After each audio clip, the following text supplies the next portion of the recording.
नमस्कार, आप देख रहे हैं मनी 9 और मैं हूं आपके साथ विशाल शर्मा। सोचिए, आपने सालों तक प्रीमियम भरा, हर महीने या हर साल अपनी जेब से पैसा निकाला, इस भरोसे के साथ कि मुसीबत के वक्त आपकी बीमा पॉलिसी आपका सहारा बनेगी। लेकिन जब वही मुसीबत सामने आती है और क्लेम लेने की बारी आती है, तो क्या आपका पैसा उतनी ही आसानी से वापस मिलता है जितनी आसानी से पॉलिसी बेच दी जाती है? इसका जवाब आपके पास होगा। लेकिन सरकार के ताजा आंकड़ों ने बीमा ग्राहकों की यानी बीमा कस्टमर्स की इसी चिंता की पूरी तस्वीर सामने रखती है। अप्रैल से जून 2026 तक यानी फाइनेंशियल ईयर 27 की पहली तिमाही में बीमा कंपनियों के खिलाफ 80,539 शिकायतें वो दर्ज हुई। और सबसे चौंकाने वाली बात यह है कि इनमें से 36,749 शिकायतें यानी करीब 40% सिर्फ क्लेम से जुड़ी थी। यानी हर 2 से ज्यादा शिकायतों में से करीब 1 शिकायत का कनेक्शन वो क्लेम से था। लेकिन कहानी सिर्फ क्लेम तक ही सीमित नहीं है। मिस सेलिंग और गलत कारोबारी तौर तरीकों को लेकर भी हजारों शिकायतें आई हैं। अब सवाल यह है कि कौन सी बीमा कंपनी के खिलाफ सबसे ज्यादा शिकायतें आई हैं, किस कंपनी ने कितनी शिकायतें सुलझाई और कहां ग्राहकों की शिकायतें अब भी अटकी हुई हैं। इसी के साथ इन सारे सवालों के जवाब देने के लिए हमारे सहयोगी प्रवीण शर्मा सर मौजूद हैं। सर, सबसे पहले आपका बहुत स्वागत है। और ये हर बार ये जो डेटा रिलीज होता है उसके बाद हम लोग कोशिश करते हैं कि इस पर एक विस्तृत रूप से एक डिटेल रिपोर्ट बनाए। Over to you. सबसे पहले आपका ओपनिंग रिमार्क लेना चाहते हैं सर। इस देश में जिनके पेरेंट्स सीनियर सिटीजन हैं, वो उनके अगर प्रीमियम को देखें तो वो 60,000, 70,000, लाख रुपए तक का वो प्रीमियम पे करते हैं। कई लोगों की हालत ऐसी है कि उस लाख रुपए की प्रीमियम को अदा करने के लिए लोग नो कॉस्ट EMI का ऑप्शन चुनते हैं कि चलिए भाई, हर महीने 10,000, 12,000 ले लीजिए, लेकिन इनके लिए 10 लाख, 20 लाख की पॉलिसी रहे तो कोई दिक्कत हो तो। लेकिन जब वही पिछले साल की बात है सर, एक व्यक्ति का बड़ा वीडियो वायरल हुआ था। वो जब क्लेम लेने गया, उनको धुतकारा गया, मारा पीटा गया, मतलब इस तरह से बेइज्जत किया गया कि वो आदमी एकदम टूट सा गया। उसके बाद से ये सवाल उठे कि फिर आखिर हम लोग लेते ही क्यों हैं प्रीमियम? नहीं, बिल्कुल देखिए, और ये जो आंकड़े जिनको हम अब अपनी रिपोर्ट से विशाल देने जा रहे हैं, ये सरकार ने खुद असल में संसद में बताए हैं आंकड़े। तो ऑथेंटिक सही आंकड़े हैं और ये बताते हैं कि देश में बीमा को लेकर IRDAI सरकार तमाम तरह की सख्ती करते हैं। कस्टमर्स की शिकायतों का निस्तारण कैसे हो, शिकायतें ना आए, मिसलीडिंग प्रैक्टिसेस ना हो, आपकी मिस सेलिंग ना हो। इतनी सब कवायद के बाद भी सरकार की और IRDAI की जो शिकायतों का अंबार दिखाई देता है, और ये शिकायतें वो हैं विशाल जो लॉज हुई हैं। बहुत सारी शिकायतें ऐसी हैं जो आपको जो लॉज ही नहीं हो पाती, उसके बहुत सारे कस्टमर्स को वो शिकायतों को दर्ज करने से पहले ही रोक दिया जाता है या उनको खारिज कर दी जाती बात। तो लंबे चौड़े अमाउंट में अगर शिकायतें दिखाई जा रही हैं, शिकायतें आ रही हैं, तो ये एक बड़ी खराब स्थिति को विशाल दिखाता है। और ये जो रिपोर्ट है, इसमें सिलसिलेवार तरीके से आपको या आम लोगों को पता चलेगा कि देश में बीमा की स्थिति क्या है। जब आप हजारों रुपए साल के या महीने के लगाते हैं और उसके नतीजे में जब आप क्लेम लेने जाते हैं, तो आप सोचिए 50% शिकायतें ऐसी हैं जो क्लेम से जुड़ी हुई हैं। चलिए प्रवीण सर, इस पूरी कहानी को हम लोगों ने 11 सिरों में बांटा है और 11 स्लाइड्स के जरिए हम लोग समझने की कोशिश करेंगे। पहला स्लाइड है सर कि सबसे पहले समझते हैं कि कितनी तरह की शिकायतें हैं। देखिए, पहला तो जब आपने बताया कि 46% के आसपास क्लेम रिलेटेड है, लेकिन what about rest of the 54? दूसरा है अनफेयर बिजनेस प्रैक्टिसेस, पॉलिसी संबंधित मसले और पॉलिसी सर्विसिंग, और इसके अलावा प्रपोजल अनफेयर जो बिजनेस प्रैक्टिस है, इसी में मिस सेलिंग का मसला विशाल ज्यादातर दिखाई देगा। नहीं, एक एक करके आपसे समझने की कोशिश करेंगे सर। अभी पूरे स्क्रीन पर चल रहा होगा सर, आप दूसरा वाला समझाइए। अनफेयर बिजनेस प्रैक्टिसेस, पॉलिसी संबंधित मसले, पॉलिसी सर्विसिंग और प्रपोजल प्रोसेसिंग, ये क्या है? इसको बहुत ही आसान भाषा में।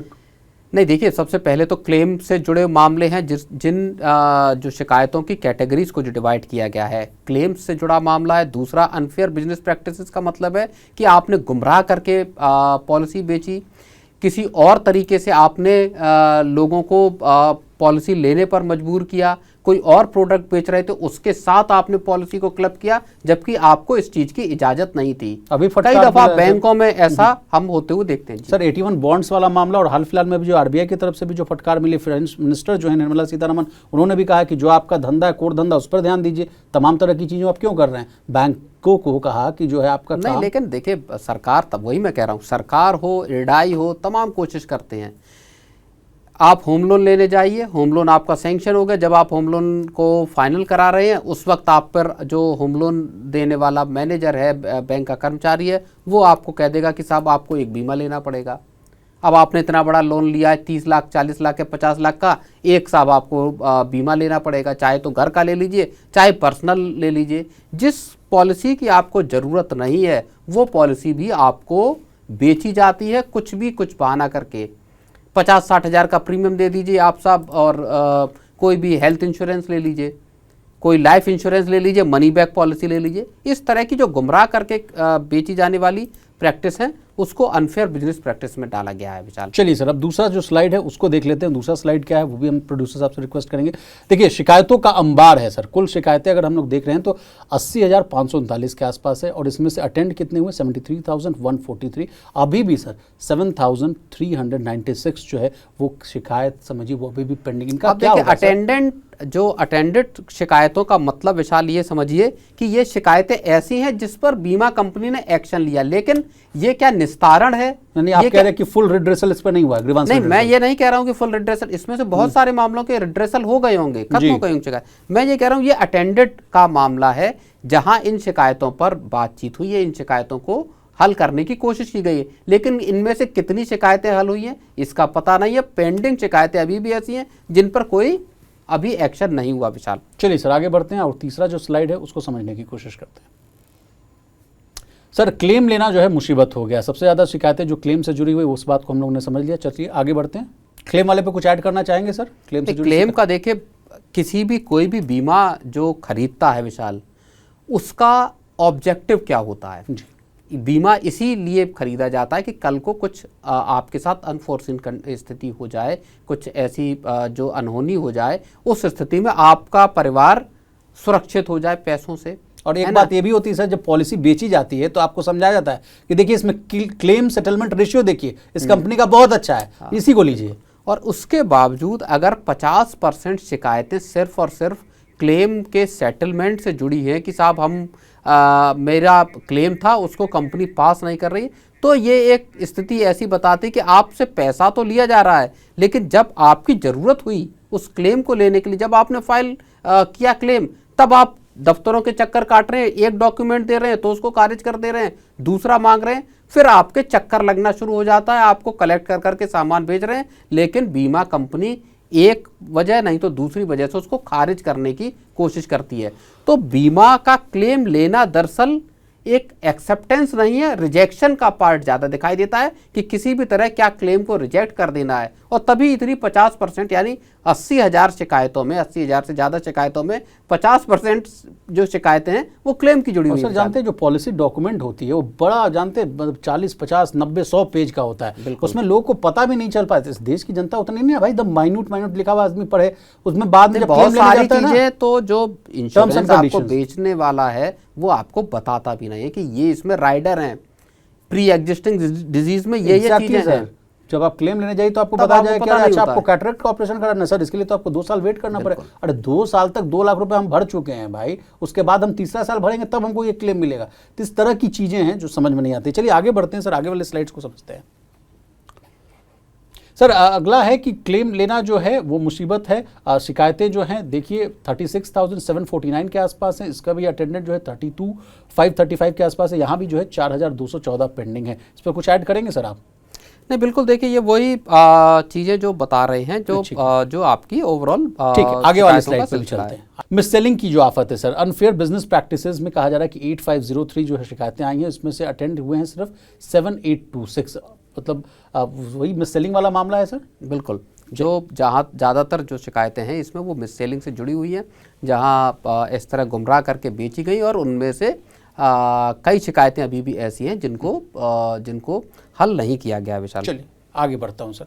आगे है कि जीवन बीमा का हाल अब समझ लेते हैं। जो कहा जाता है कि जीवन के साथ भी, जीवन के बाद भी LIC का नाम आ रहा है सर, लेकिन LIC के खिलाफ जो है सबसे ज़्यादा शिकायतें सर। हालांकि क्या इसको ऐसे देखा जाए सर कि सबसे ज़्यादा शिकायतें हैं, या इसको ग्लास आधा भरा आधा खाली है, उस मकसद से देखा जाए कि इस देश की आबादी जो है सबसे ज़्यादा LIC प्रीमियम खरीदती है, इसलिए उम्मीद की जाती है कि इस पर सबसे ज़्यादा शिकायतें? नहीं, लेकिन LIC सरकारी सेक्टर की कंपनी है, सरकार का भरोसा है, इस इस कंपनी में देखिए LIC के साथ आप ये इस बात को नहीं कह सकते कि जो प्राइवेट सेक्टर जैसी गलाकाट प्रतिस्पर्धा है या अनफेयर प्रैक्टिस करने में की जो कोशिशें हैं वो LIC के साथ भी होंगी। LIC सरकार की चूंकि कंपनी है, तो यहाँ कम से कम एक कस्टमर इस बात की उम्मीद करता है कि साहब मैं LIC की अगर पॉलिसी खरीद रहा हूँ तो मैं निश्चिंत हूँ, मेरे लिए कोई दिक्कतें नहीं होंगी। जब वहाँ अगर आप जीवन बीमा में देख रहे हैं कि सबसे ज़्यादा शिकायतें अगर खुद LIC के खिलाफ हैं, जो मार्केट लीडर है, तो ये वाकई विशाल कंसर्न पैदा करता है। जी, अब इनकी अगले स्लाइड पर चलते हैं और कितनी शिकायतें हैं वो भी समझ लेते हैं सर। 29,933 के आसपास जो है, नेक्स्ट स्लाइड पर हम लोग चलेंगे।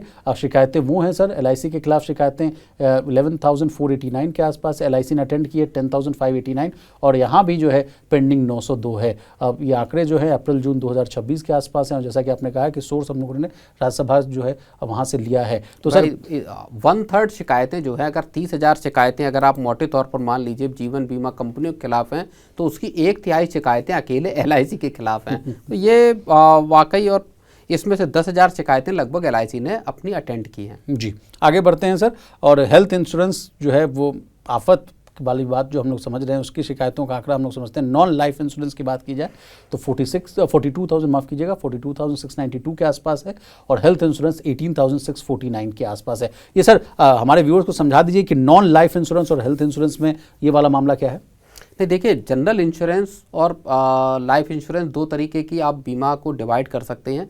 अब जनरल इंश्योरेंस में आपके मोटर व्हीकल हो गया, आपका घर का बीमा हो गया, ऐसे तमाम तरीके की चीज़ें आ गई, और उसी में एक पार्ट आ जाता है फिर आपका हेल्थ इंश्योरेंस की। तो अगर नॉन लाइफ इंश्योरेंस की बात करें, लाइफ इंश्योरेंस में आपकी शिकायतें लगभग 30,000 हैं, जिसमें LIC सबसे ज़्यादा जिसके खिलाफ शिकायतें हैं। नॉन लाइफ में आपकी 42,700 के आसपास शिकायतें हैं, और इसमें हेल्थ इंश्योरेंस कंपनियों के खिलाफ 18,649 शिकायतें हैं। आप देख लीजिए, लगभग आपका जो बड़ा चंक जो यहाँ पर दिखाई दे रहा है वो आपका आधे से थोड़ा कम अगर आप मान लीजिए, तो वो आपकी शिकायतें केवल और केवल हेल्थ इंश्योरेंस से जुड़ी हुई है। यानी मोटर और बाकी के जो इंश्योरेंस है उनकी शिकायतें कम है, और हेल्थ इंश्योरेंस से जुड़ी हुई शिकायतें बहुत ज़्यादा हैं विशाल। जो हम लोगों ने अभी ग्राफिक्स में दिखा भी रखा है सर कि गैर जीवन बीमा वाले जो है 42,692 और हेल्थ इंश्योरेंस 18,649 के आसपास है। अब लास्ट वाली जो है स्लाइड उसको देख लेते हैं। अब किस कंपनियों के खिलाफ ज़बरदस्त शिकायतें वो समझ लीजिए, जहाँ पे आपको जो है बचने की जो है सलाह देते हुए हम लोग नज़र आ सकते हैं। Star health sir is leading 7434 शिकायतें, निवा बुपा सेकेंड है 3941, और थर्ड है केयर 3634। यानी मतलब मैं इसके पिछले वाली भी स्टोरी कर रहा था, उस समय भी जो है ऐसी ही स्थिति थी। मैं नाम नहीं लेना चाहता हूं, लेकिन कोई भी स्थिति में सुधार नहीं देखने को मिल रहा है। बहुत सबसे बड़ी चिंताजनक बात यह है। नहीं, देखिए, बहुत ज़्यादा ज़रूरी जो लोगों के लिए इंश्योरेंस होता है, और आजकल जिस तरह की लाइफस्टाइल डिजीज़ हैं या दूसरी बीमारियां हैं, डायबिटीज़ हो गई, इस तरह की तमाम जो बीमारियां हैं, लोगों के लिए या लोगों को लगता है कि उनके पास एक हेल्थ इंश्योरेंस होना चाहिए। जिन लोगों के पास कॉर्पोरेट इंश्योरेंस नहीं है वो अपनी इंडिविजुअल पॉलिसी लेते हैं, जिनके पास कॉर्पोरेट है वो भी इंडिविजुअल पॉलिसी लेने की कोशिश करते हैं। वजह यही है कि इलाज का जब आपको पर खर्च आए तो आपके पास एक पॉलिसी हो। लेकिन जब आप शिकायतों की संख्या देखते हैं और शिकायतों का को उस हिसाब से देखते हैं कि हेल्थ इंश्योरेंस कंपनियों के से आप अस्पताल में भर्ती हैं और आपका बिल क्लियर होने में दिक्कतें आ रही हैं, तब ये एक बड़ी चिंता इस बात की पैदा करता है, और ये सवाल भी पैदा करता है विशाल कि कैसे इस देश में इस जो पूरा का पूरा जो सूरत हाल है, पर्टिकुलरली अगर आप हेल्थ इंश्योरेंस की बात करें जहां जीवन और मृत्यु का सवाल होता है, वहां किस तरह से स्थितियों को एक कस्टमर फ्रेंडली बनाया जा सकता है।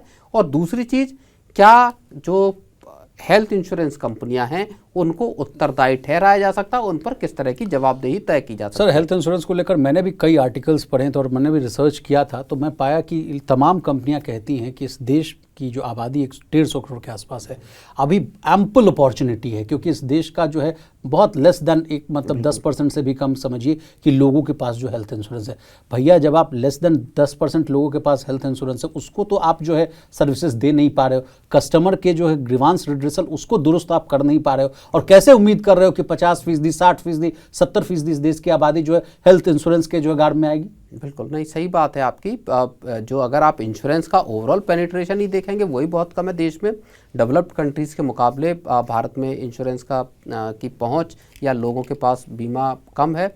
लेकिन आपको इक्वली उतनी ज़रूरत इस बात की भी है कि जब आप पॉलिसी बेच रहे हैं या जो कस्टमर का सेटिस्फेक्शन, उसको सर्विस देना, ये तमाम चीज़ें भी उसके साथ आती। केवल और केवल कस्टमर का और इंश्योरेंस कंपनी का नाता इस बात का नहीं होना चाहिए कि कस्टमर आपको पैसा दे और आप अपना प्रॉफिट और आप अपनी रेवेन्यूज जनरेट करें और मार्केट शेयर बढ़ाएं।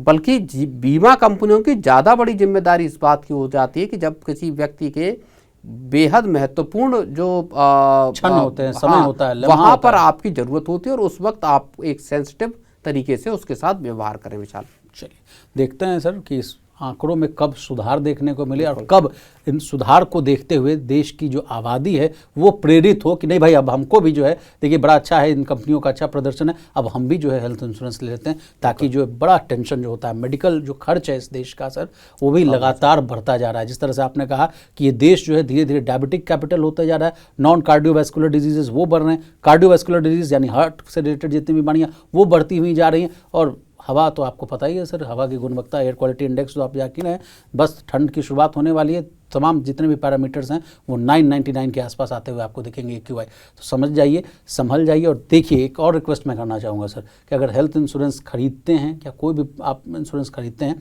तो प्लीज़ इन आंकड़ों को समझिए, अपने स्तर से समझिए, ऐसे ऐसे वीडियोज़ देखिए और अपने जो फाइनेंशियल एक्सपर्ट्स हैं उनसे भी सलाह लीजिए। प्रवीण सर, आपका बहुत शुक्रिया, आपने कीमती समय निकाला, तमाम विषय को बहुत ही आसान भाषा में विस्तार से समझाने की कोशिश की। तो इसी तरह देश, दुनिया और बिजनेस जगत से जुड़ी तमाम ताज़ा तरीन खबरों के लिए बने रहिए हमारे साथ, देखते रहिए मनी9।